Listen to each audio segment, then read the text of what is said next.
Kumusta mga kaboxing? This is Boy Kalawang TV.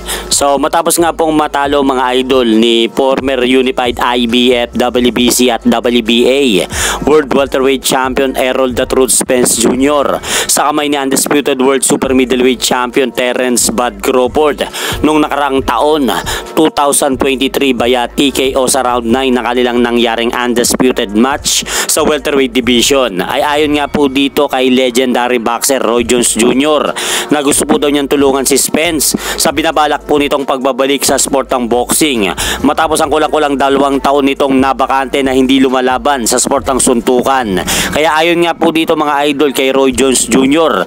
sa naging panayam nito sa All the Smokes Boxing, sa estado daw ngayon ni Errol Spence Jr. sa kanyang karir ay nagsisimula na daw itong bumagsak matapos makatikim kay Crawford ng kanyang kauna-unahang pagkatalo. Kaya tutulungan po daw niya itong bumangon. Kumbaga mga idol, ang ibig sabihin dito ni Roy Jones Jr. sa naging panayam nito sa All the Smokes Boxing ay siya po daw magiging head trainer ni Errol Spence Jr.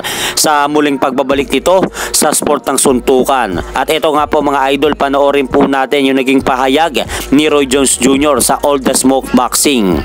Do really love Errol Spence because he's a downright, down-to-earth, very good guy. I mean, I'm supposed to go work with him some tomorrow. As a matter of fact, I'm going to Dallas tomorrow to work with him a little bit, and I'll see where he at, see where we can help him get back to, because I do want to see him get back on that horse. At sa bilang banda naman po mga idol, kanina lang po ginanap ang public workout nila Chris Eubank Jr.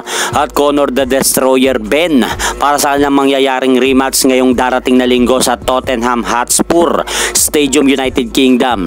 At dito mga idol, makikita natin na kapwa sina Chris Eubank Jr. at Conor Ben ay handang-handa na para sa kanilang mangyayaring bakbakan sa araw ng linggo. Kaya abangan na lang po natin mga idol kung makakabawi pa ba itong si Conor Ben kay Chris Eubank Jr. sa pagkatalo nito, o ang mananaig pa rin po mga idol sa kanilang pangalawang pagtuto sa ibabaw ng ring ay itong si Chris Eubank Jr.